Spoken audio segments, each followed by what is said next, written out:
Welcome to Kiss the Reviews. I'm Armando. That's Corey.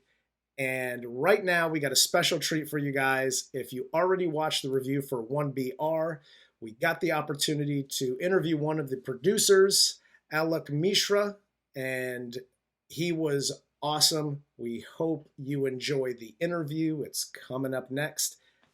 We hope you enjoyed as much as we enjoyed interviewing him. So hopefully this is the first of many to come, but enjoy the show. Spoilers ahead. Yes, spoilers ahead.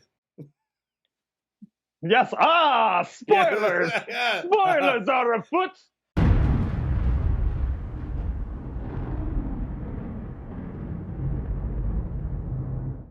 In all honesty, I think this would be the most honest question for anybody interviewing somebody associated with the production of 1BR. Please tell us about your first sexual experience. Well, I was in the sixth grade, and no, Yes. no. That's an interesting. It's funny that question in the movie makes people pretty uncomfortable, especially this older gentleman asking this younger lady, and it's purposely designed this way. But a lot of these interrogation techniques come from not only like the U.S. military, but obviously. Real life, cults. I mean, I'm sure people have seen the movie by now, so we're not spoiling anything. But yeah, this is just, I don't want to offend any people, especially bigger, organizations in Los Angeles like Scientology. But this is, par for course for what they do in terms of trying to get information on you and trying to have something against you, really intimate details and so forth. So I guess an interesting factoid is that a lot of these things, again, were modeled after different cults and different things. Our cult itself has, obviously pieces of different cults, but the one cult that it actually kind of is very similar to is Synanon.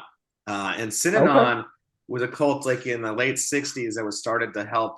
There was not a lot of, rehab for alcoholism and stuff, or drugs. And so that cult in particular was started just for that. And in fact, the government and different agencies were recommending people to go to them. And it was a very, very big fixture here in Los Angeles. And, after a couple of years, it sort of kind of became, like most cults, a cult of personality. And so they moved up north and they made a kind of a missive that, you were never really cured of any of your addictions, and you needed to stay in this cult, stay with us. Was the idea.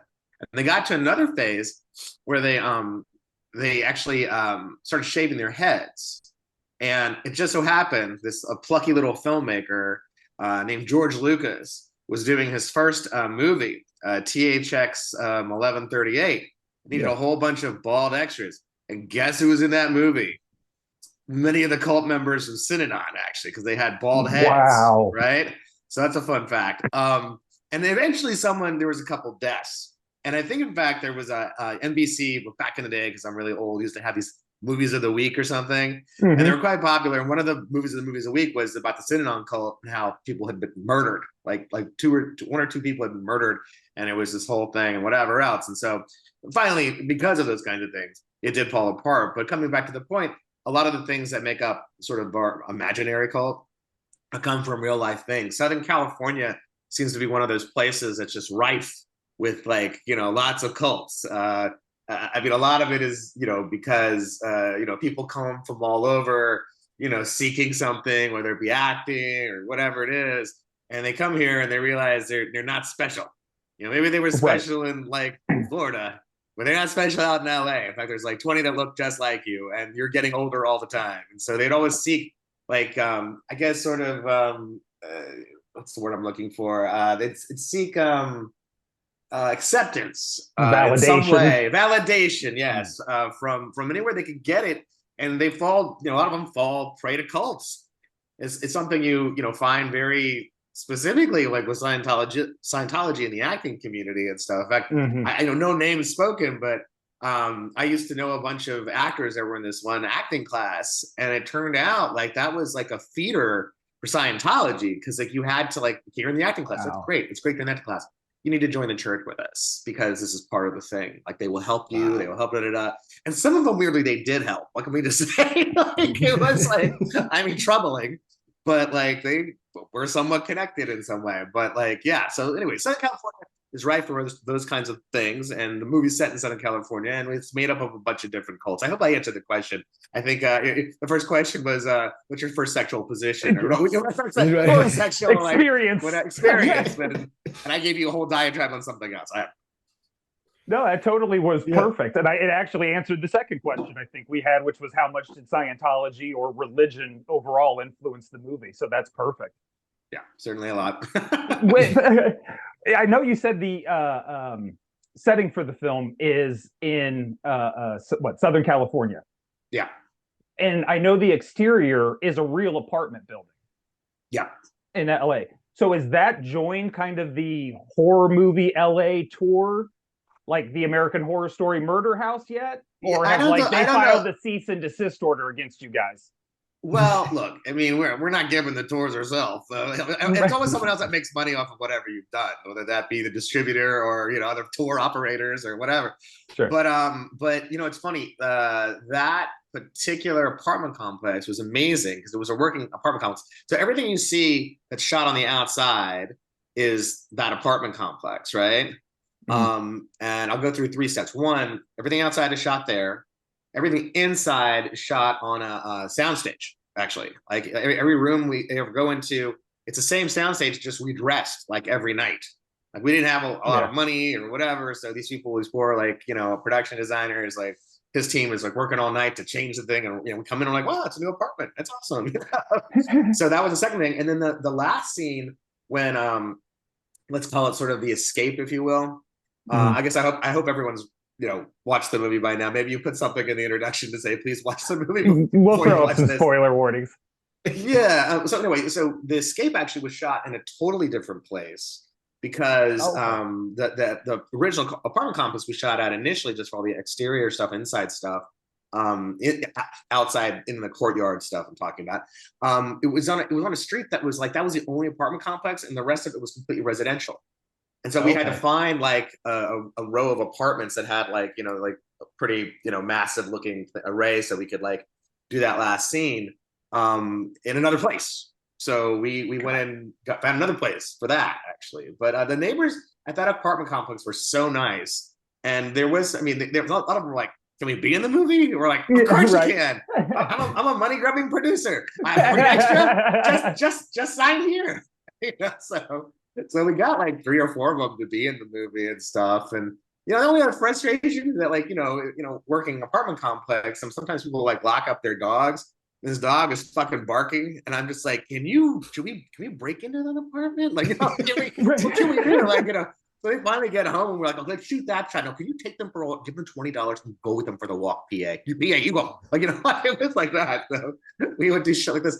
But they were lovely people. And look, had it not been COVID, I really wanted to go back and in their courtyard set up a screening for them of the movie. If they wanted to see it, I would have loved to do it. But unfortunately, when we came out was like the height, like the beginning kind of the shutdown. We were came out April 2020.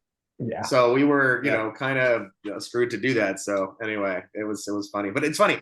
I run some of the social media along with some other people. We've had people comment like on Twitter or like our Facebook page or whatever, like, "Hey, that's my apartment." We're like, "Hey, how's it going? How you doing?" So, and some people are like, "I feel so bad you live there." Like, it's not a bad apartment complex. It's like, it's a fictitious cult movie going on there. Yeah. So it's like, that's what it is. So yeah. I'll be honest with you. There's no fucking way I would step 1 foot in that courtyard. It's so funny that the kind of stucco uniform nature of that kind of apartment is so common in Southern California. Everyone who's lived in Southern California has lived in an apartment like that at one time of their single life, and so that sort of like I think brings some interesting realism to it. We the first time we went and looked at that apartment, we were actually down to the wire because we thought we had another place, and then they tried to charge us like double, and we're like, we don't have the money, fuck you, So we like last minute went and looked at that place, and I was like, God, this place is even better than the other place, and it's cheaper for stuff. And in addition to that, like it looks very uniform and stuff. So it looks like people could they're all one, they're all together, they're one community, no one's better than the other kind of thing. And so Right. that really helped almost be a like a character in the movie of sorts, right? No, it totally Well, did. Before I let Armando ask his question, I have to say, because you mentioned the final shot, fuck me, what a final shot. That was that is just, a I don't great even have a shot. question around it. It's just an amazing final shot. Well, it's funny actually. We shot, so we did the shoot itself was 15 days, and then we went and realized that the ending wasn't working actually. And so we went and shot. We went and shot 4 more days, and made sure we were able to pick up other stuff in addition to that. We felt like there was some moments that we were missing, kind of in certain torture sequences or whatever, that we didn't quite have the level of emotionality that we wanted to get.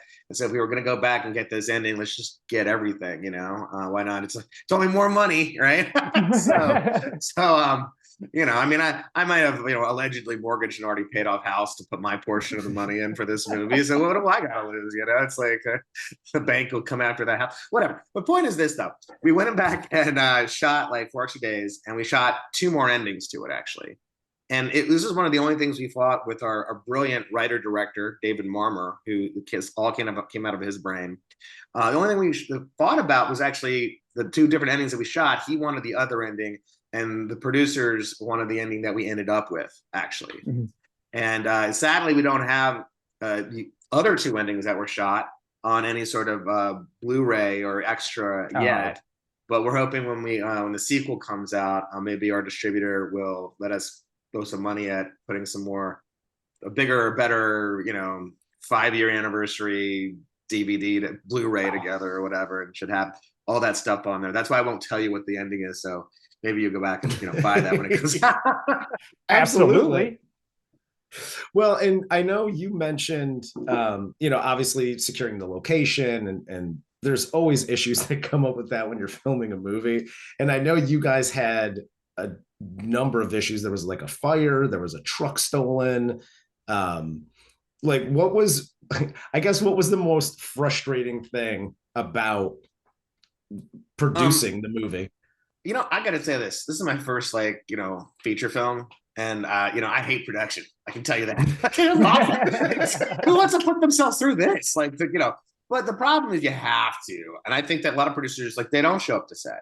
But I came from a background of testing movies for a living, doing market research for film. And I did that for 18 years for all the different companies here in Los Angeles, like NRG Nielsen, and I'm sure you heard of Nielsen, and then OTX Research and MPG and all these companies. And 18 years of it. And I realized, if you don't get it, if they don't have it, they don't even have the extra take or whatever, then you could sensibly be screwed. And I can tell you from having gone back and do reshoots, it's very cost prohibitive. If you could just shoot 20 days instead of going back for reshoots for 4 days, you could probably shoot for 22, 23 days and pay the same amount of money that you paid for those 4 extra days of shooting, and have literally 7 days of shooting, right? So that's probably the reason people don't do it. So my point is that I was, myself and my producing partner, who was also in the testing movie business, market research, we definitely go to set, we definitely pay attention to takes. I mean, usually the director it's spot on, but then there's sometimes where I can't see that note, I can't see what's written on that note, and I think we need to go back and get a clearer shot of that.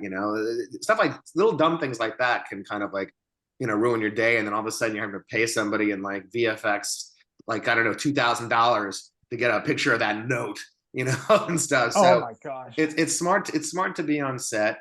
And so, in answer to your question, what was sort of one of the worst things that happened? We lost our so Nicole Bryden Bloom, who plays Sarah, Giles Maddie, who plays Brian, and Susan Davis, who plays Miss Stanhope, all came on very last minute, because we were about to shoot the movie. It was a Monday. We were about to shoot the movie on Thursday, and all of a sudden our lead actress dropped out. And she was I can't say she is because of libel and stuff, but she was big TV actress. We had Nicole actually was our first choice. When this other young lady came by, we were oh shit, we're in the black if you book her. So we booked her. And then we booked her friend, or alleged perhaps boyfriend, I'm not sure, as the Brian character. And then what happened is that she had all these weird things in the writer, and like, you know, like feminine, this particular feminine energy drink. And we were like, all right, let's reach out to that brand and see if they'll send some. And they were gonna send some. In fact, they sent like a whole pallet, like from the floor to the roof, full of this drink, but it wasn't gonna get there to 2 days into shooting. So I went along with my producer partner Shane to the only Gelson's. It's a very shishi grocery store in Southern California, in Marina Del Rey. I drove across town to get this feminine energy drink, and while I'm there getting this feminine energy drink, she drops out. She's just like a man. Her agent calls like she's out, and I'm like, "What the? We signed papers." Like, yeah, she knows. Like, we're gonna sue you. We're like, you know, making the SAG ultra low budget movie, and I'm gonna come after you, like for whatever, like, you know.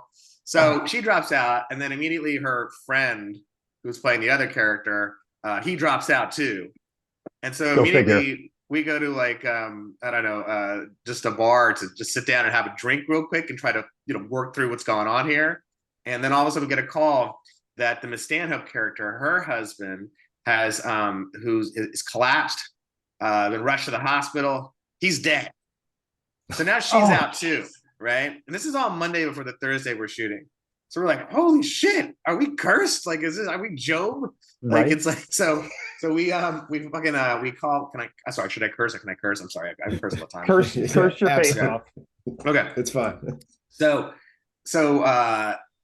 we call Nicole Bryden-Bloom, who lives in New York, actually. And she's like, well, as soon as I can get out here is like Friday. And I'm like, okay. So we move the movie back to the next Monday. Fast forward to Friday. I mean, Nicole's so young at this point. I pick her up from the airport. This is how like no money we have, right?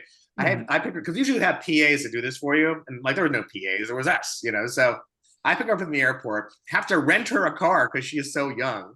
And she's just like, "Whoa, driving, this is cool. I haven't done a lot of that." And I'm like, "Let's get the extra insurance for her." So yeah, so we pick her up. She has an hour to rehearse with David. This is also Friday morning, and we're sitting there. We still don't have the older lady actress, and I get sent a bunch of reels from like friends of mine who are like, you know, directors, whatever, who work with certain actresses. And I see Susan Davis's reel, and at the end of the reel, there's a phone number, and I call it thinking it's going to be her agent or manager. It is her. And I'm like, well, look, this is highly inappropriate, but I'm going to pitch you the movie. I'm going to pitch you us. And so she's like, okay. And by the end of it, she's like, well, I've never been in a cult movie before. I think it'd be quite interesting. And like, this is at 9 a.m. By 11, we've signed her. Now, fast forward to the end of the day. I've dropped off Nicole to the, you know, the rental car place, and she's on her merry way to rehearse with Dave. I'm sitting there in Barney's Beanery with the other producers, and we're like, of course, drinking again. And we don't have the male lead. We're like calling all the agencies, or even friends of ours who are like, you know, one of them was like the post-production for Blumhouse. And we were like, please have CAA stay open late for us, you know, our little shitty movie, you know, and try to check if that person's available or this person's available, whatever. So finally, at like 7:30, I want to say, we get a call, and it's Giles Maddie's agent at Gersh, and they're like, he's in. And we're like, why did it take all day? You know, and he's like, well, he was driving in from San Francisco to LA. He had to pull over to the side of the road. He read, you know, the movie on his phone, but he just read his part, actually. And we're like, okay, is he going to show up on Monday? Because that would be great, because we can shoot, you know. And like, so he did. And that was probably the worst 3 days that we had to endure. And that was in pre-production. You know, truck getting stolen and fires that were also in pre-production were the least of our worries. The movie not being able to be shot was the biggest worry, really, and not having a cast. Wow. But, you know, it turned out amazingly well. And Nicole Bryden-Bloom's career, sorry, I just getting my cold, has only taken off. She's actually going to be on the, she's like, I think on almost every episode of the second season of the Gilded Age, which is on HBO. Oh, wow. Which I think is coming out in a couple of weeks from now. I think it's October, end of October. So, yeah, everyone has done amazing work. Taylor Nichols, who plays Jerry, who's our cult leader. Just you always see him in everything. He literally he's always on everything and stuff. And Giles Maddie, I believe, is going to be in a new movie and a television series actually on HBO. Coming out nice. I think pretty soon, maybe end of the year or first thing in the spring. So he was haunting. Yeah, he really goes to some dark places. He is definitely somebody who can, you know, play the love interest, but then also play like the the torturer, and Yeah, he's a he went from Eddie Haskell to like Jeffrey Dahmer real fast in that film. It was amazing how he did that. He's an amazing actor. I just he's in from England right now, so I had drinks with him a couple of weeks ago, and we were just talking about film and everything else. And he's just like just a super bright guy. I can't say enough good things about him. And I mean, all the cast are amazing.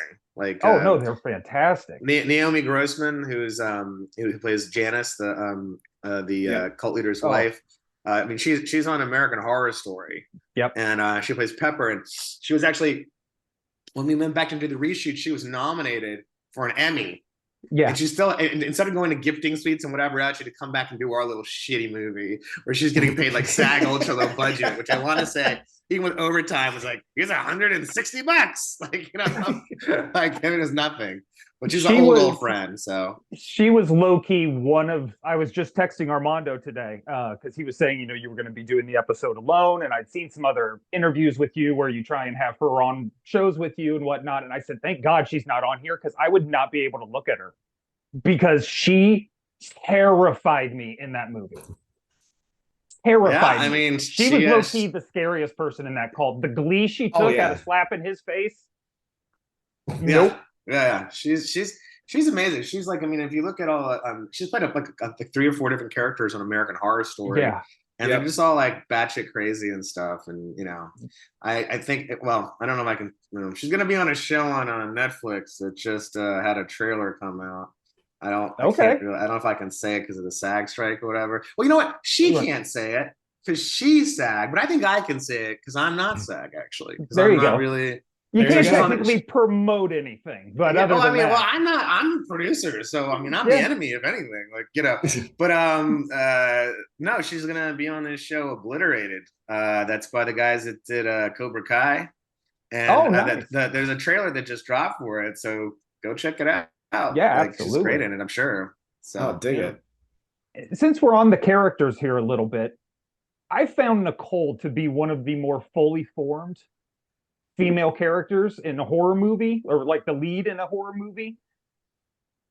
Did David bring her to the table that way, or was she kind of an amalgam or brainchild of all you guys combined, and Nicole coming in change anything up?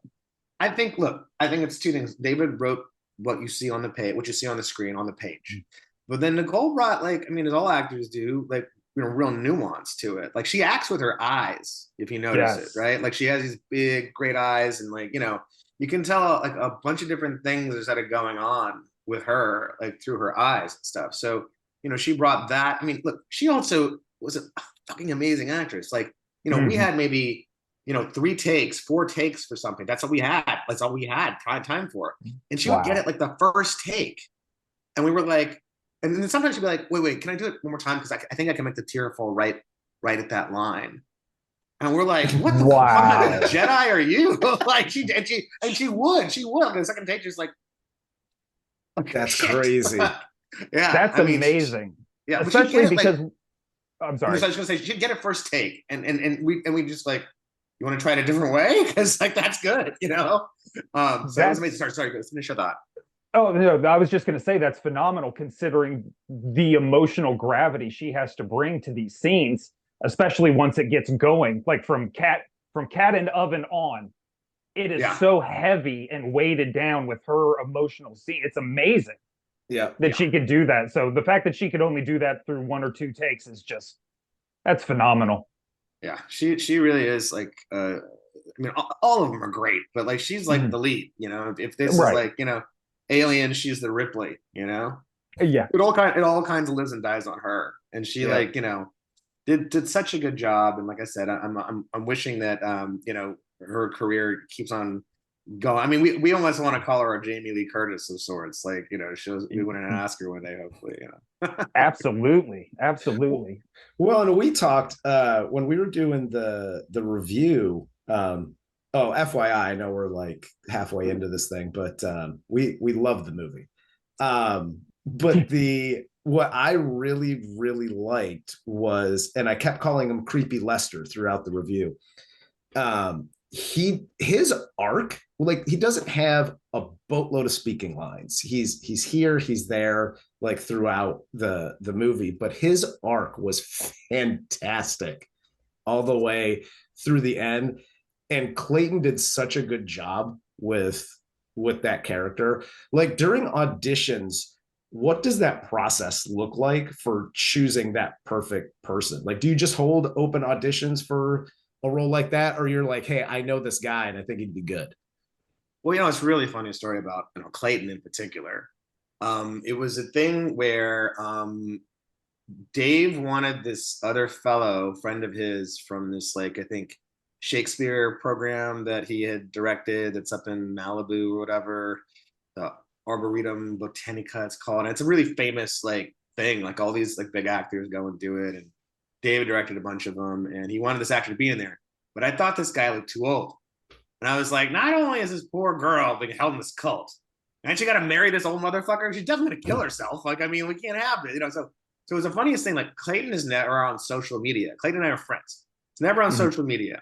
He got married. He put his wedding pictures up. I'm like, fucking Clayton, he should audition. Like, we should get him to come in right away, because we were like, needing, like, this is like a Thursday, and we need to decide on this by Sunday. And I like call him up. I'm like, dude, you need to send in a self tape. He's like, well, I'm taking this like acting class, and then I have to go to my like waiting job or something like that. And I'm like, fuck your waiting job. You need to like audition for this. Like, I think you're really good for it. So on like Saturday night, like after he finishes his shit, like he like 2 o'clock in the morning, his lovely bride and him do this like audition tape, which when I get like 6 in the morning. And I look at the tape and I'm like, that's the fucking guy. That is the fucking guy right there. And I sent it to like, the director Dave. I'm like, it's one of the few things we fought on besides the ending was this character. And I'm like, that's the guy. And he's like, yeah, that's the guy. So he got the part. We called him on Monday. He was already on his honeymoon in New Orleans on like Frenchman Street with like, some brass band playing on the background, and it was dancing around, drinking a drink or whatever. And I'm like, yeah, he got the party. He's like, woo! And he like, the FaceTime of him, like, dancing around. So that was one of the things. Some of the parts, like Taylor Nichols was a friend, and I had talked to him for years, and I was like, well, we're gonna find something to do together. And then like I was like, okay, I got a part for you. Like, I know usually you'll play like white guys in period pieces and different things and whatever. It's like whatever they need, like a whole bunch of white guys. It's like he's like a part in it. Like, it's a movie about JFK, or if it's a movie about like he was just in something recently. What was it? I was in Babylon, and then he was in what's it called? There's the other period piece. Masa, the one with the guy, the one that Kennedy has killed a person in the lake or whatever.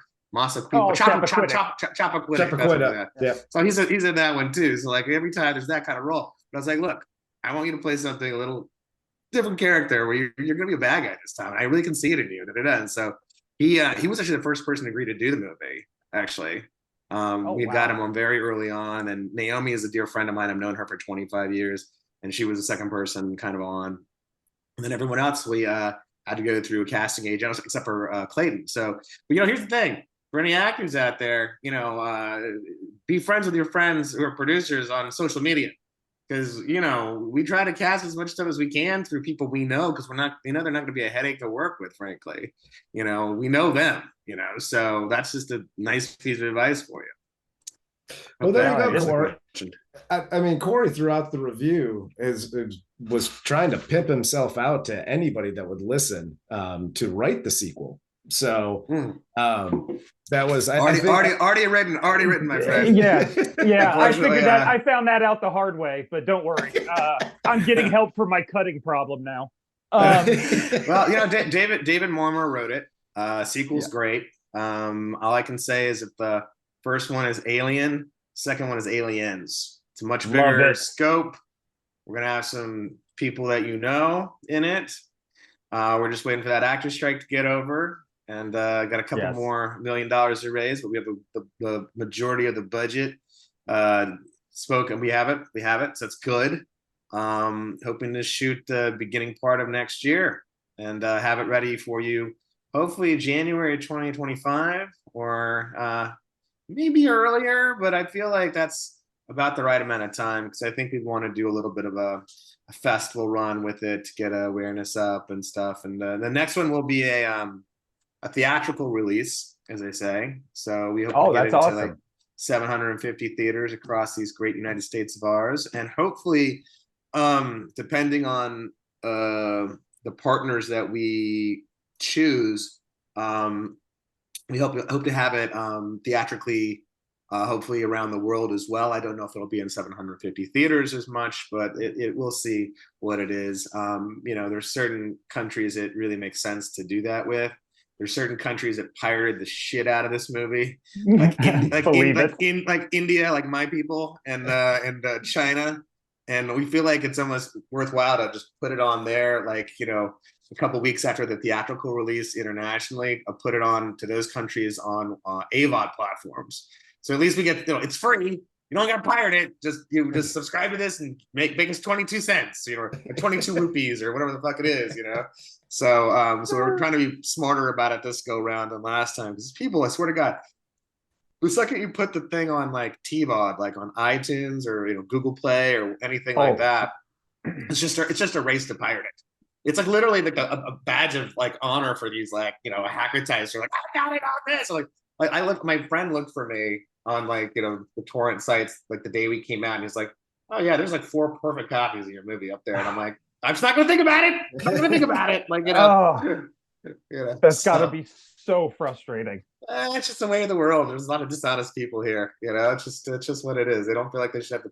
A lot of kids, especially, they don't feel like they should have to pay for anything. And I'm like, all right, well, we put it on AVOD. You don't have to pay for anything, but just watch it with the commercials. At least we get to split some ad revenue and stuff. So you definitely came to the right show to talk shit about Scientology, China, and kids, because that is how we make our living. Yeah, that's fair. We pretty much despise all of those things in equal order. I see this, as I said in our review. I almost can see this branching out like almost like a Purge style franchise. Do you have plans for something like that, just past the one sequel, or are you just taking it kind of one step at a time? I mean, look, The Purge was a television show as well, right? Exactly. And unfortunately, it wasn't a very good television show. No, it was not. But it tried really hard, though. It did. Like I got to episode 3. I'll be honest, I couldn't get past it. It was just like USA did. I can't do it. But the thing of it is this: we definitely see a trilogy with this film stuff right now, and as all movies go, if it makes money, then of course we'll go on forever. Yeah. But the other way it could do something is like, and I almost see this as like, once the movies get old, do sort of a reboot with it, but with a television show. That would be sort of, I think, the smarter move to do. But I feel like right now, I think this movie never got this franchise never got its due as far as a theatrical release. We were supposed to be in like 25 cities, and I think it would have done well enough that would have opened us wider and wider, frankly. Absolutely. But we were sitting there in the middle of March. We're like, 2020, like, this COVID thing will blow over. And by the middle of March, we're like, we are fucked. Like, we already paid on once for this bullshit. So, I mean, and to be fair, COVID, as bad as it was for us not getting a theatrical opening, also made people a captive audience to like then seek out stuff that they, maybe wouldn't watch normally and stuff. And I think that, I mean, I hate the fact that COVID happened. My dad died because of COVID, so I really do hate COVID. I'll say that.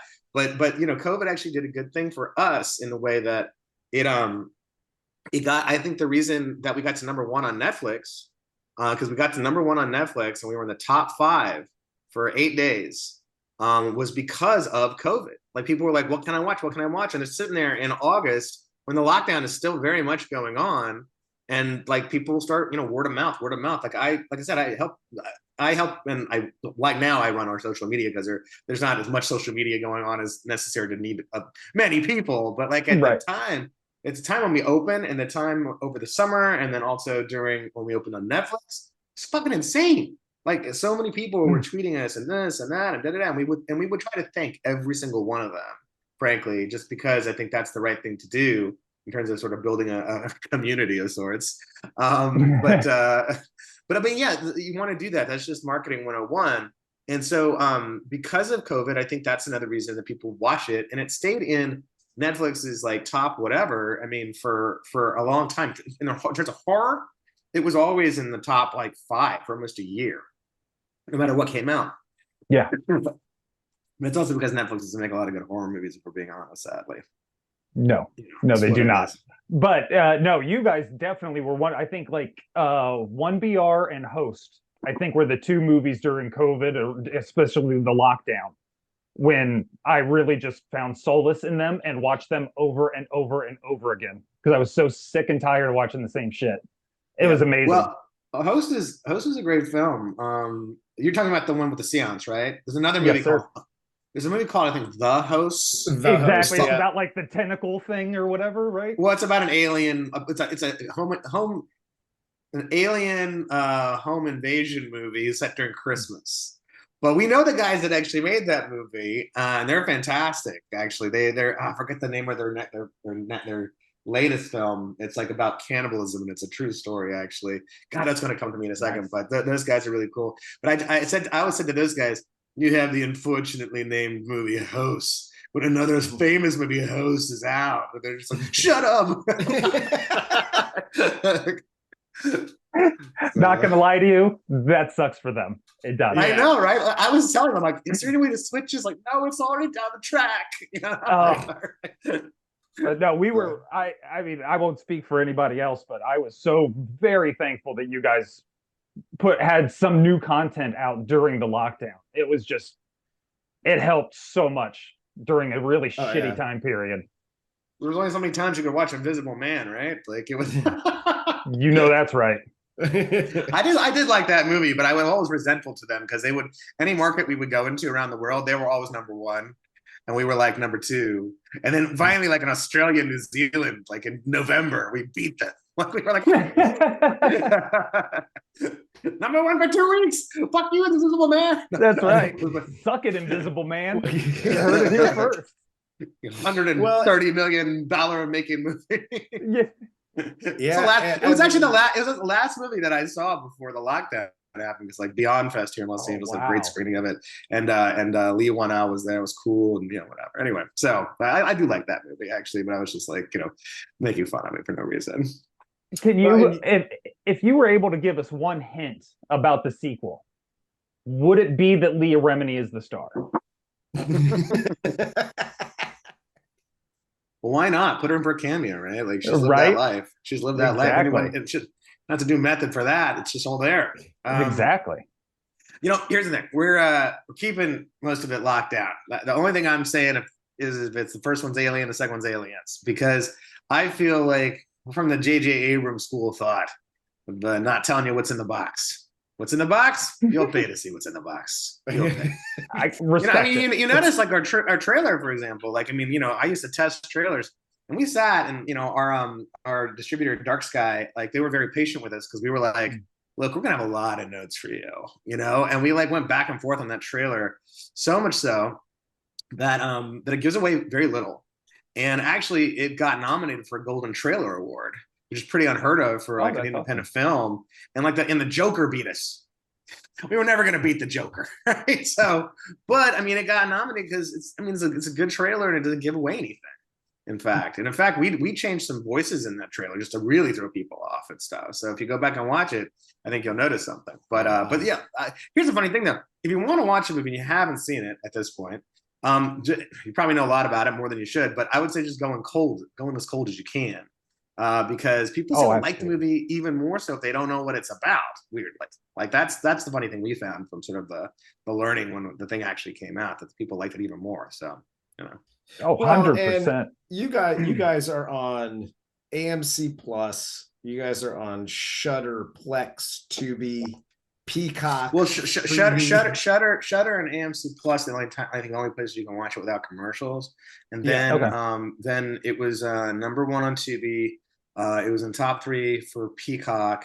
You said Plex, Zumo, Freevee. I'm forgetting one. Oh, Roku TV and Pluto TV. Yeah. So there's 8 places you can watch it. So anybody that's watching us three converse right now, they have literally no excuse. You can find the movie anywhere. It's free. It's free for the people. Or if you want to Yes. watch it, with like commercial free, buy it for $3.99, or then you'll have it forever. It's cheaper than the Shutter subscription, but the Shutter subscription does give you so much. It really does. It's really good. The Shutter subscription is one of the better streaming subscriptions out there, for sure. Yeah, especially if you even moderately like horror. It's awesome. Oh, yeah. And right now, it's like they got just too much stuff to get through. In fact, like it's just like I can't get through. Yeah, good stuff though. So basically, what you're saying is when you leave Exorcist tonight, you're going to go home and watch Shutter. I mean, I feel like you should. Yeah. I mean, makes sense. If Joe Bob's on, watch Joe Bob first, and then watch the one we are after. Frankly, I've got to respect the Joe Bob reference. I love it. Come on, Joe the Bob's drive-in's fantastic. I mean, what's the reason everyone would Shudder for? I mean, the movies are great. Don't get me wrong. But like, we need to. But I think actually there's probably not one, because I think he's doing some kind of a jamboree in Texas or something tonight, like some big to do. He's been talking about that for days, and Darcy just came in and said something on Twitter or something. So I think there's probably not one tonight. So you're safe to go home straight and watch 1BR. And then there's another movie that's out. If you have it in your city, you should go see. And I don't know the name of it. I forget the name of it. But it is the movie from the guy, the Argentinian guy that hold on, I'm gonna tell you. Oh shit, I don't have it here. That did Terrifier. And it's a possession movie. And the trailer is just freaking me out so much. I was just like, I'm not watching any more of this trailer because I want to see these visuals for the first time, because it looks that good, and it's just coming out today, and I think it maybe won something at TIFF as well. It played at TIFF at Toronto. God, I'm not to look it up for you. Hold on, just give me a second. I just feel so bad not to give it the right hype, because it looks so fucking good, this movie. It is called When Evil Lurks. Okay. When Evil Lurks, and it's by the same director as Terrifier, which is also on Shudder, which is like one of the scariest films you'll see. Like, it is like, you watch that by yourself in the dark, you'll fucking freak your shit out. Like, it's good. Love it. Absolutely. I actually started watching that while I was eating lunch one day. Mm-hmm. It's not the best time to watch it. So no. It's a kind of movie. It's a kind of movie. It's so good. It's scary in the daytime. It's scary in the sunlight. Like, it's it's legit scary. Awesome. It's legit good. Yeah, no, it freaked me out. But I mean, we know that the Exorciser Believer is 20% on Rotten Tomatoes, and from the testing world that I used to be part of, I had heard, not only through the grapevine, but through seeing reviews online, you're not supposed to talk about it when you see a secret screening or whatever. You sign an NDA and whatever else. People didn't give a fuck. They were so mad about that movie. They were just like, "Fuck Exorcist! There's no way this is salvageable." And and I was telling people, when it's that far gone, unless they're going to do some major reshoots and delay it off of Halloween, which they were not going to, then you have no chance. And sure enough, 20% on Rotten Tomatoes. Now, that being said, I'm going to see it right after I finish this interview with you guys. But still, it's what it is, You know what? I'm gonna go see it, and I wanted to see it this weekend. But that's so fucking disappointing because I mean, just as a horror fan, you want to like the new one that's coming out. You want to love it, and then you hear from everybody that it's not. I think awesome. David Gordon Green is not a bad director. Like, I just think he just needs to do stuff that's not IP right now. It's not like whatever. Because I mean, look. The first Halloween I enjoyed. I thought it was decent for what it was. Mm-hmm. The second I thought was shitty. The third I thought was even shittier. Mm-hmm. And then this now. And it's like, okay, David Gordon Green, I respect you as a director, but stop raping my childhood. Like, stop. Don't do. There was talk of him doing the Thing, or maybe it was Blumhouse. I might be wrong. But I'm like, don't fucking touch the Thing. You don't need to touch the Thing. Like, please, no. They already tried to CGI that thing to death. I know. I watched that recently, and I was like, it wasn't as bad as I remember, but it's still pretty bad, But the story's not bad. It's just the effects, and it killed me. I don't know. I think the story was bad. I think they could have done more. Anyway, let's not talk about it. Let's getting off on a tangent here. We only have 30 minutes left. Anyway, So tell me what's next? What's next? Sorry, we're going off on lots of tangents. Yeah, no, I'll be honest with you. I'm pretty wrapped. Mm, Yeah, no, I cool. mean I think that was it. There's thank you so much for taking the time. I don't know, for sure, for sure. Like, look, I mean, it's interesting. People don't realize, and this is a nice, I think, piece of advice to give to filmmakers who may watch this. It's not only about making a movie that's like, good to, very good, let's say. We score movies excellent, very good, good, fair, poor. And our movie was always between very good and good. Like we couldn't be, we wouldn't have money to be excellent, but it was just at least there. Would you definitely recommend to a friend as another score on there, right? Mm-hmm. So whenever you would definitely recommend that movie to a friend, that is better than any kind of trailer I can pay to have cut. So if you like the movie, please tell your friends is the bottom line. Marketing is a big thing for filmmakers to consider when they're making a film. When you're reading a script, how many trailer moments do you have? When you're making the movie, make sure those trailer moments actually come through as trailer moments. And when you actually are marketing the film, you should do every interview who wants to do an interview with you, right? I mean, who are you to turn it down, right? You should get the word out there at every part of the movie's lifespan.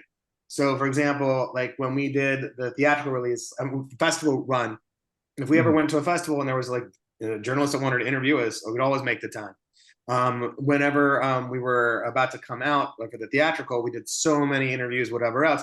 We keep on doing interviews to keep the awareness for the film up, especially if you're doing a sequel, right? Mm-hmm.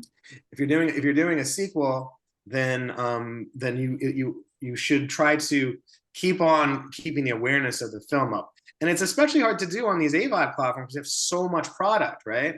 So even when we were coming out, we were leaving Netflix in this last January, in December actually. January we were coming on 8 different new platforms, and so we did like I don't know 10 more interviews and like podcasts and like sought some reviews and whatever else, and so that helped us bump us, and so we did incredibly well the first 3 months, and we've done really well the second quarter as well, and hopefully the third quarter. We don't know the numbers yet for that, but like every one of these things matter. If you want to keep awareness of, and if you want to make money off your movie, really. Yeah. So think of the marketing, think of pulling some money back and keeping some stuff in reserve to get a good publicist, to make sure that you have somebody running your social media for you, whether it be one of the producers or anybody else. You can save some money that way. But these are all things that actually matter as far as trying to rise above the noise. And especially if the first one's considered somewhat successful. That's my piece of advice. So yeah, that's that. No, that's all great. And I'll tell you, I'll throw in my 2 cents because I have no right to have any kind of opinion about movie making whatsoever. But what I really appreciated, and I think Armando mentioned this as well in our review, was you kept it to a tight 90. Yeah. It doesn't go long. You're not trying to bring out backstory and these extra characters that nobody really gives a shit about. I really appreciated it. From testing movies, I learned that horror movies and comedies need to be 90 minutes. You don't need any more than 90 minutes for like comedy. We get the funny and get out. Get the scary, get out. You don't need to. You don't need to like sit there. I mean, unless it's a Shining, I'd go to 100 minutes. But you don't need to. Like for most of them, you don't need to. And you don't. The last thing you want is, especially your audience, to start, their butts start twitching and like, oh no. I mean, that Creator movie is like almost 140 minutes long, man. And as much as I like the design of the spaceships and shit, like it's funny, like it's a long movie and then it's a very rushed ending, weirdly. So I don't know how you make a 140-minute movie with a rushed ending, but somehow they figured a way to do it. So. 90 minutes tight. 90 minutes tight. It's almost exactly 90 minutes with the credits, in fact. So it's even a little under 90 minutes. So yeah. It was perfect. I loved it. Loved it. I think that's one of the things Armando and I tend to look at more when we're reviewing movies across most of the genres we are forced to watch, which a lot of them are dog shit. But because they like to see us rip on movies for some reason. But by and large, the best movies we reviewed have had either that 90-minute or solid 120 if it's more of a dramatic or has to get out a little bit more. Sure. But I mean, love look, it. Here's the truth of it, and this is from having tested movies. There are 20 good horror movies a year. That's a very hard fact for people to understand. There are literally 20 good horror movies a year. The rest of them, if they're flawed, have problems, maybe she shouldn't have been made, frankly. Like my friend was telling me about she has an idea and she wants to make a horror Western. And I was like, can you go back and look at how many successful horror Westerns there have been? Can you go look for that? Why don't you look up sci-fi Westerns while you're at it too? Yeah, the one with Harrison Ford and Daniel Cowboys Craig versus aliens, fucking John Favreau directing. Yeah, how did that do? The genre Western isn't something the kids are in for. You know why? Because they think it's fucking slow because it's a Western. Okay, like I mean, it may be a diamond in the rough. Okay, great. Say you make a good one. Who are you selling this to? Who's going to come watch this for you? Right. Right. How are you going to convince them? I don't know. You move the best trail in the world. I don't know. Like, I don't think you should make this movie. I ask, that's why I tell people too, look, I know you want to make your passion project. It's great. Who wants to see this movie? Seriously, who wants to see this movie? It's like, I want to make a movie about, a handicap, baseball player who's like, befriends a monkey. Like, okay, maybe the kids want to see that. No, but it's for adults and, it's for teenagers. Like, there's not one teenager that wants to see that movie. I'm going to let you know that right now. Like, is he a TikToker? Is he like a Triumph of the Spirit TikToker? Because maybe he has something there, I mean, always ask yourself who wants to see this movie. That's the thing. But going back to just like, I really do feel there's only 20 good movies a year, and you can see it. Like, I mean, really, literally, it's tough to get a top 50. Really, if you try to do that. That's amazing. Is that really like, is that what like the first question you asked if you're handed the script and you've read the script, even if you like it, dislike it, just who's going to watch this? Yeah, because I'm thinking, how am I going to market this film? How am I going to get you to come give me your money? Like, I mean, I can cut a trailer, but if overall there's not coolness about it, there's not a must-see about it. I mean, the horror audience, by and large, will see a lot of things, right? But if you want to make them see it so you make your money back, then you need to like make something that is sort of must-see TV, must-see movies in a way, right? I mean, it's even harder to get people to come out to the theaters nowadays. So you better be, pretty interested with whatever you're offering and stuff. That is true. That's what I feel. Yeah. So. Well, I think that's why 1BR was so good and has had so much success, even through a word of mouth campaign that it had to go through during COVID, just because it was unique. It is unique. There's not a lot of movies that can do a horror thriller, have, a little bit of the gore with the nail in the hand or, some of the stuff towards the end. But by and large, it is just a good, solid, actor-driven movie. That we met with the people at Netflix, and this is what they told us. We like your movie? We like your movie because it's the kind of horror movie you can watch with your mom. We were like, I don't know whether to be insulted by that, but what I think you're trying to say is that it's very accessible. And that's what they were trying to say. It is very accessible. It's not too bloody. It does have some pet death, FYI. We try to put that in the trailer for you very sensitive types. It's not a real cat, by the way. It's not a real fucking cat. Like, I swear to God, like every person who's given us a bad review has been like, I would have given you half a star. You killed a cat. I didn't even watch the whole thing. I heard you killed a cat. Like, it's like 2 seconds, and it moves on very quickly. You're not going to dwell on it. It's okay. It's not a real cat.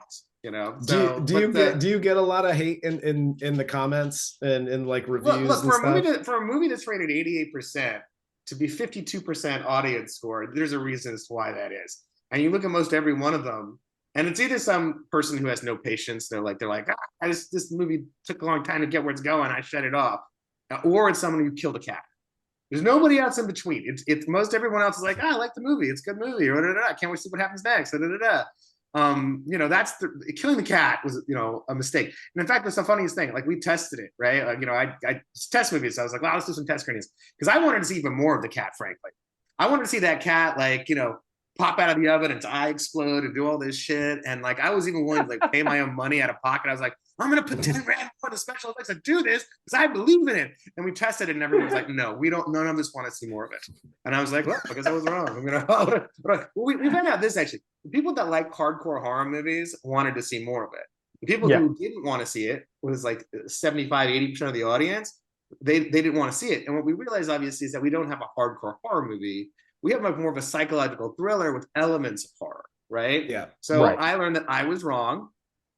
No, I was wrong. I can admit it. And we didn't have more of the cat. And like now, I'm wishing we could have less of the cat because of people who hate the movie so much because of the cat. But like, you know, anyways. Wait till these dipshits figure out you didn't really nail her hand into a wall. They're going to be so disappointed. I mean, takes all types, right? That's what it is. Yes, sir. Exactly. Well, hey, we I do want to say thank you for coming in and taking the time to talk to two dipshits who love reviewing movies. It was fun. It was totally fun. Where are you guys at as far as the country? So I'm in Florida. Okay. And I'm in Ohio. Okay. Wyo. Cool. You got the good festival that's coming there. Do you ever go to Nightmares Festival there? It's in Columbus, I think. No, I haven't been. It's the first time I've moved back. Yeah, I was going to say I've been out there because I had lived in Columbus for about 20 years. So I'd gone out. Jason Tosteven, I think is his last name. He's the festival director over there, and he's an amazing curator. You'll see a lot of awesome films there and stuff, and he has a really big community of filmmakers and stuff. He is just, I mean, I can't say enough good things about that. And I think it's at the Gateway Theater, which I think is supposedly a really cool theater that has like video games and like good beer and like all the stuff. So I mean, it's literally going to start, I think, in a couple of weeks, I want to say. Awesome. So I'll definitely check that out. Go check it out. They have a lot of good curated stuff over there. A lot of stuff from like the bigger festivals like Fantasia and stuff that Fantasia, Sitges, and like Toronto are like some of the biggest horror centric genre festivals, or have like a midnight section that's really amazing. And so a lot of those films also play at Nightmares and stuff. It's great to see them before they get distribution or before they come out, really. So no, I'll definitely check that out. Thank you very much for that, and thanks for doing this. This was fantastic. I know Armando said we're dipshits, but we really are. So we had no business talking to a professional person. Oh no! It was fun. You guys had good questions and stuff. So I mean, I wouldn't say that at all. I would highly recommend. As far as shows go, I would highly recommend. All right. Well, you just fucked your career, buddy, because you're getting quoted all over the place. 9 out of 10 would highly recommend.